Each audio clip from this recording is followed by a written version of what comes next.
So many things have come across in this extremely experiential space which Pradeep has been designing for last 3 years. Also, there's a continuity. There's always this link of this site, this place called Nagtala, how he has actually collaborated, got the confidence of the people there, and started working with them.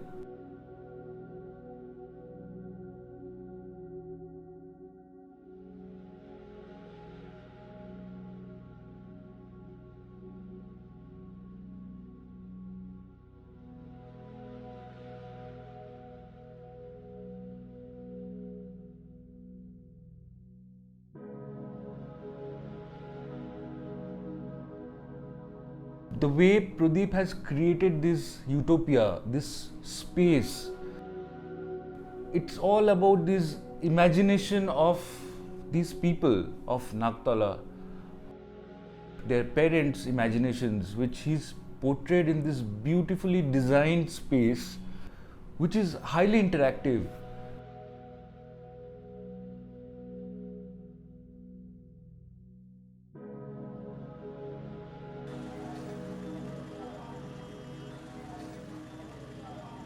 As architects, when we look at built form, when we look at buildings, we look at plot. So there's always a wall, there's a boundary. We are also deliberately creating these marked layers of road, pavement, neighborhood, the building in front, the building on your side.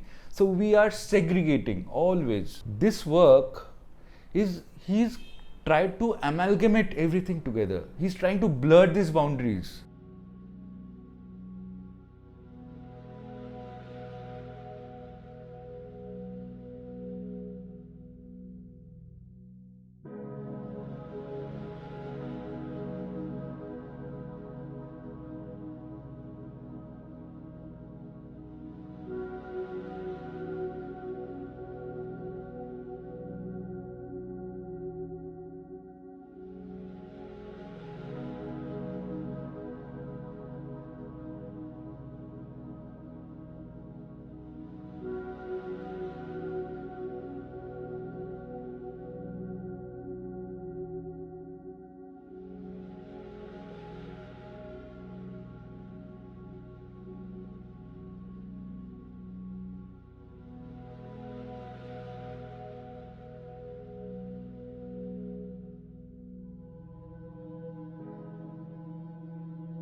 The way the form of this pandal has happened is a fascinating way. It's like this brushstroke of looking at a landscape in a very interesting way.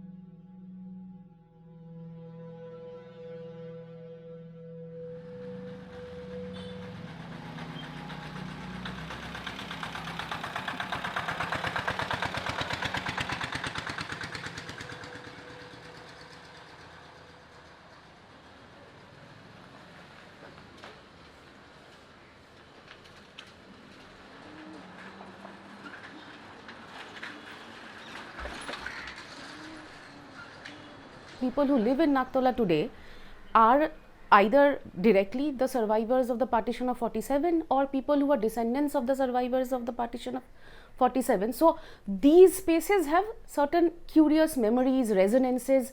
You are taking a place which is Nagtola, which is a former refugee colony, and creating a narrative about that place in a time which is such a politically charged and difficult and violent time, when the biggest threat world over seems to be that some migrants are coming to take away our everything, right? So in Bengal we talk about it, in India we talk about it, in the United States they talk about it, UK just passed a law talking about it. পূর্ববঙ্গে বাসস্থান ঢাকা, বিক্রমপুর, ইছাপুরা। তবে আমার বাবা কর্মসূত্রে ছিলেন পাশেরই একটা গাঁয়ে, সেটার নাম শেখরনগর। সেই গাঁয়ে আমরা থাকতাম। যেটা মনে পড়ে যে নানা রকম ফলের গাছ ছিল, আর ছিল যেটা চারিদিকে খাল, বিল, নদী।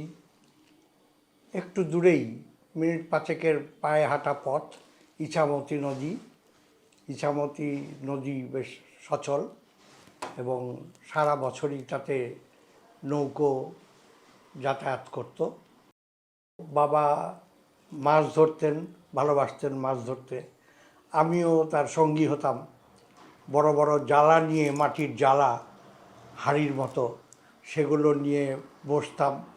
বসে মাছগুলো বাবা তুলতেন আর সেগুলো সেই জালায় ভরতাম। ওখানে সবই হাঁটা চলার উপরেই, গাড়ি ঘোড়া খুব একটা ছিল না, হাঁটা চলার উপরেই চলতো। পদ্মা নদী ছিল, তার সেখানে যেতেন পদ্মা পাড়ে? মেঘনা, যমুনা ছিল, পার সব। ওখানে হাট হতো, ওখানে সেই হাটে বাজার হতো। মামার বাড়িতেও যখন যেতাম, মামার বাড়িতেও নৌকো করে যেতাম। ওই আমাদের তো ওখানে তখন ডিসেম্বর মাসে অ্যানুয়াল পরীক্ষা হতো, ওই শীতের সময় মামার বাড়িতে যেতাম, তখন নৌকো করে যেতে হতো। ওই জলে হাত দিতাম, জলের মধ্যে তখন শিমুল পলাশ ভাসতো, বিশেষ করে শিমুল ফুলগুলো বড় বড়। আর ওরা না করতো হাত দিও না, হাত দিও না, হাত দিও না, কখন হাত কেটে নিয়ে নেবে। ওটাও খুব মজার ছিল মামা বাড়ি যাওয়াটা। তারপরে টাউনের বাড়িটাও একদম নদীর পাড়ে, আমার কীর্তনখোলা নদী। সেখানে আমাদের পরে আর কোনো পাড়া নেই, আমাদের বাড়ির নদী। ওখানে খুব মিস করি এই কারণে যে ওপার এপার যেতাম খুব সাঁতরে। খুব ছোটোবেলা থেকে, আমি 14-15 বছর বয়সের থেকেই আমি এপার ওপার করি আর কি।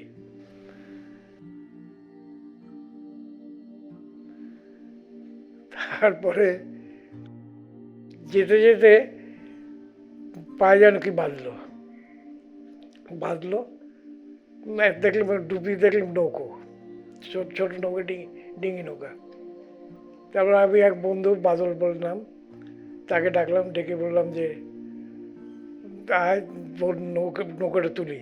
নৌকাটা তোলার পরে তো নৌকাটা আবার হয়ে গেল নতুন নৌকো।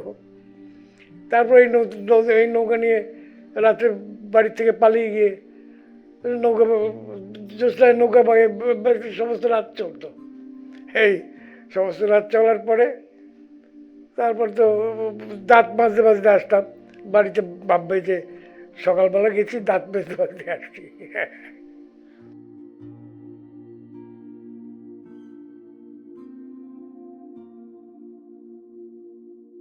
বাংলাদেশে যাবো না ঠিক করেছি, আর নিশ্চয়ই ভালো লাগে না। আমার এত সেটাই তারপর ছেড়ে আসতে হলো।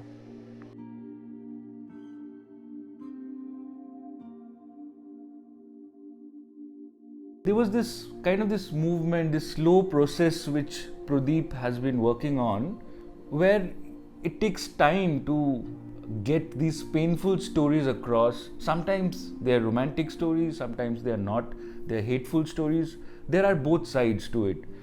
But first you hear their stories out, and then slowly they have this urge of even helping out Pradeep to work on his artworks.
even I am affected by what is created in this space across all of these 3 years.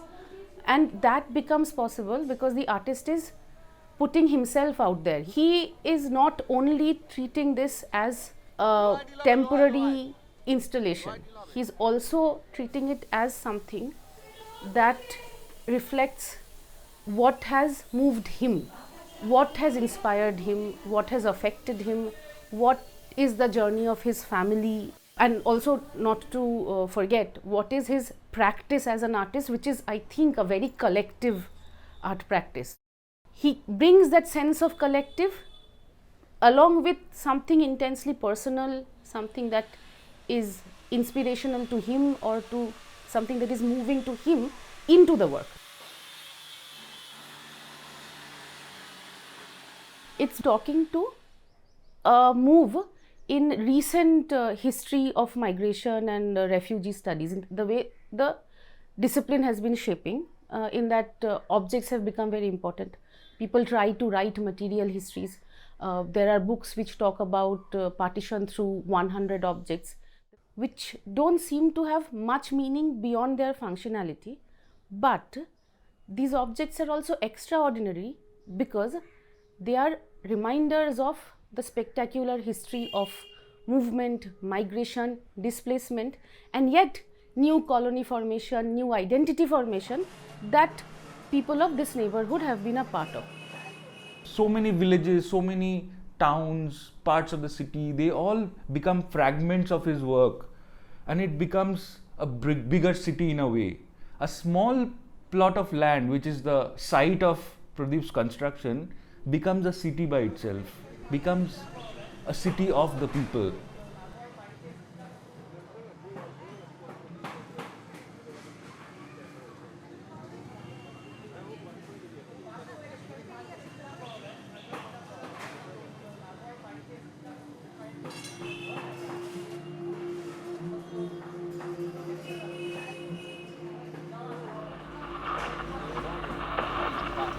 Led by Sheikh Mujibur Rahman, won a majority of the seats in the National Assembly, which runs both halves of the country. But the President of Pakistan, Yahya Khan, has yet to allow the Assembly to convene. The Assembly was to draw up a new constitution. Fighting broke out, and the President reimposed martial law in East Pakistan. The East Pakistanis claim now they've surrounded West Pakistani troops in 6 cities. Civil war was forecast earlier this week when the East Pakistanis showed their own flag.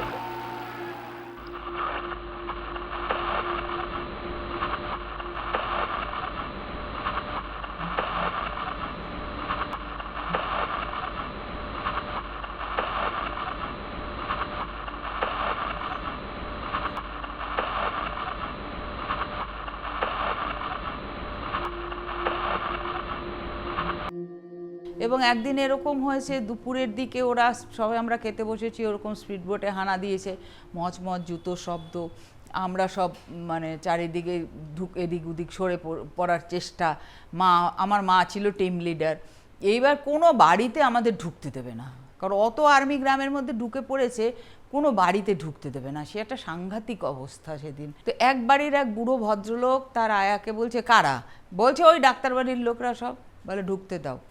তারপরে উনি ভিতরে ঢুকিয়ে নিল, ভিতরে ঢুকিয়ে নিয়ে বলে আপনারা উপরে যান, আমি তো নিচে খাটে শুয়ে আছি। তো আমরা সব উপরের ঘরে ওনার চলে গেলাম, টিনের ঘরই, দোতলা। আর্মির লোক চারিদিকে ঘুরে বেড়াচ্ছিল। তো ওনাকেও জিজ্ঞেস করলো যে এইখানে কি কেউ এসছে? বলে না, এখানে আমি বুড়া মানুষ শুয়ে আছি, এইখানে কেউ নাই। বিশেষ করে যে ধরনের হাবভাব চলছিল সেগুলোতে বোঝা যায় যে আমরা হচ্ছি অন্য দেশের লোক। ওটা হয়ে গেছে পাকিস্তান, আর আমরা ইন্ডিয়ানরা মানে ভারতীয়রা ওখানে ছিলাম, ভাগ হয়ে গেল, ভাগ হওয়ার পরে আমরা পড়ে গেলাম পাকিস্তানে, কিন্তু আমরা তো ভারতীয়, তা আমাদের চলে আসতেই হলো বাধ্য হয়ে, ওই পরিস্থিতির তাগিদে চলে আসতে হলো।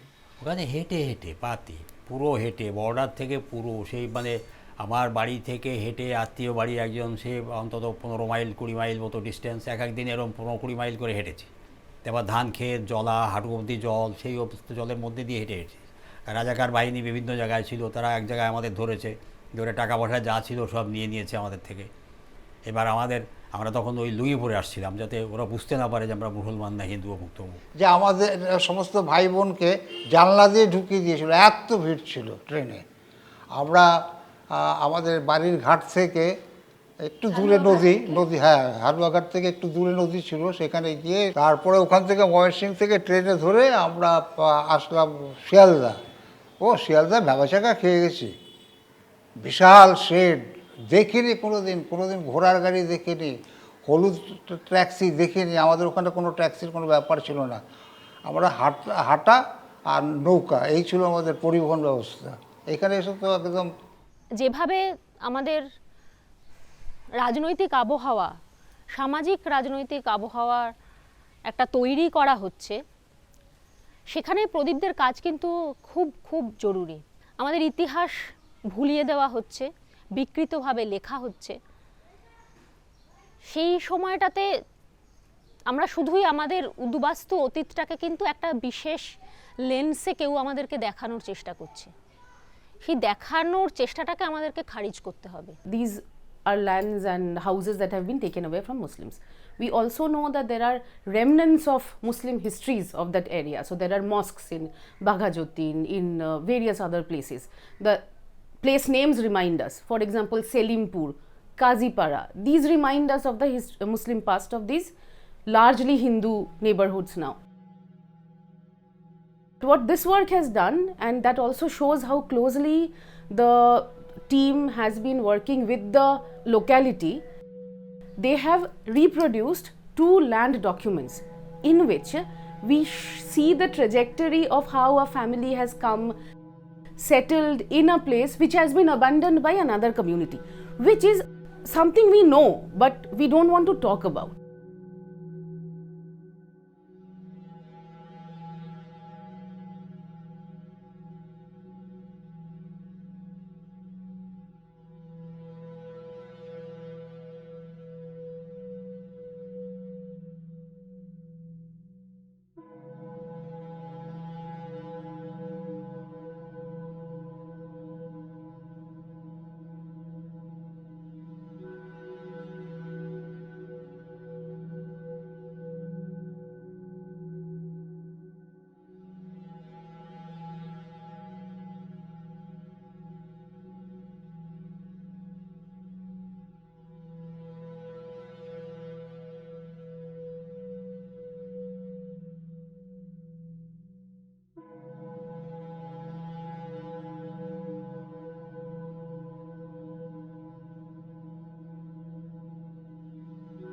When we talk about our own space, collective space, the neighborhood, all this comes up in a beautiful way where there's this plethora of stories all hidden here and there. You can see some, you can miss out on some.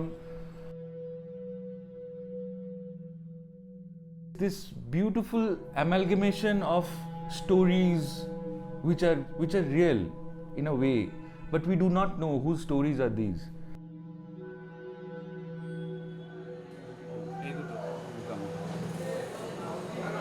আপনার পাশে কে আছে? আমার পাশে এই যে বাবা মা আমার বসে, বাবা মা আমার, আর এখানে আমি আছি, আমার মা আছে, বোন আছে।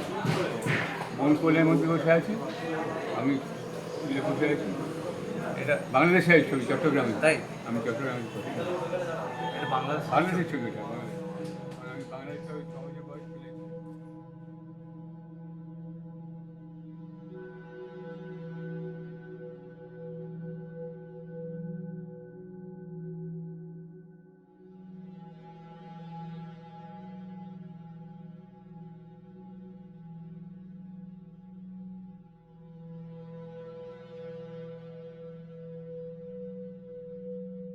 এই যে একটা সময়ের ভ্রমণ হয়, এবং শুধু সময়ের ভ্রমণ না, সমস্ত আবেগ নিয়ে আমাদের মনের ওপর, মনস্তত্ত্বের ওপর এমন একটা প্রভাব জারি করে সেটা, এবং সেটা কিন্তু বহুদিন থেকে যায়। যে 3 বছর ধরে দেখে এসেছি এবং এতদিন পরেও সেটা নিয়ে এত কথা বলতে পারছি, তার মানে কোথাও কিন্তু জিনিসটা ওদের কাজ ছাপ রেখে গেছে। যদি সন্ধে নামার আগে বাড়ি ফিরে আসি, তবে ছায়া রঙা ছেলেবেলা দেখতে পাবো। যে শ্রাবণ চলে যায় প্রেমে গুণ ধরে যায়, সেই সোদা মাটি গন্ধ কিভাবে নেব। সময় বিলীন হয়ে চোখ পাল্টায়, কই ভালো থাকে সব কিছু হৃদয় পুরে। সময় বিলীন হয়ে চোখ পাল্টায়, কই ভালো থাকে সব কিছু হৃদয় পুরে। আমার মায়ের কাছে যা কিছু রাখা আছে, শিউলির মালা করে গেঁথে রেখো তারে। সারসের পালরে দিগন্তের দূরে, বাঁকা চাঁদ মনে রাখে ভোলে না তারে। সময় বিলীন হয়ে চোখ পাল্টায়, কই ভালো থাকে সব কিছু হৃদয় পুরে। সময় বিলীন হয়ে চোখ পাল্টায়, কই ভালো থাকে সব কিছু হৃদয় পুরে। আমার বাংলাদেশের জন্ম হচ্ছে হস্তিশুণ্ড বলে গ্রাম, ময়মনসিংহে হালুয়াঘাট গ্রামে। সেখানে জন্ম। আমার ঠাকুর দাদা ডাক্তারি করতেন, স্কুলে পড়াশোনা করেছি। উনি কি ডাক্তারি করতেন আমার কোনো জ্ঞান নেই। আমার মায়ের কাছে যা কিছু রাখা আছে, শিউলির মালা করে গেঁথে রেখো তারে। সারসের পালরে দিগন্তের দূরে, বাঁকা চাঁদ মনে রাখে ভোলে না তারে। সময় বিলীন হয়ে চোখ পাল্টায়, কই ভালো থাকে সব কিছু হৃদয় পুরে। সময় বিলীন হয়ে চোখ পাল্টায়। To be able to take those objects, important personal objects, but also objects of extreme significance to our history as a people is important, and then to put it out there as a work of art during the greatest public installation project that Kolkata has ever seen, which is the Durga Pujo, which has its own religious connotations but also people claim has cultural connotations, is something remarkable. Migration is not unusual. It happens all the time, and it's best for us, especially living in India today, to acknowledge and recognize that that is what has created our history. To not forget that we are all here with these everyday objects which have shaped us as who we are. তবে ছায়া রঙা ছেলেবেলা দেখতে পাবো, যে শ্রাবণ চলে যায় প্রেমে গুণ ধরে যায়, সেই সোদা মাটি গন্ধ কিভাবে নেব। সময় বিলীন হয়ে চোখ পাল্টায়, কই ভালো থাকে সব কিছু হৃদয় পুরে। সময় বিলীন হয়ে চোখ পাল্টায়, কই ভালো থাকে সব কিছু হৃদয় পুরে। আমার মায়ের কাছে যা কিছু রাখা আছে, শিউলির মালা করে গেঁথে রেখো তারে। সারসের পালরে দিগন্তের দূরে, বাঁকা চাঁদ মনে রাখে ভোলে না তারে। সময় বিলীন হয়ে চোখ পাল্টায়, কই ভালো থাকে সব কিছু হৃদয় পুরে। সময় বিলীন হয়ে চোখ পাল্টায় কই ভালো থাক সব কিছু হৃদয় পুরে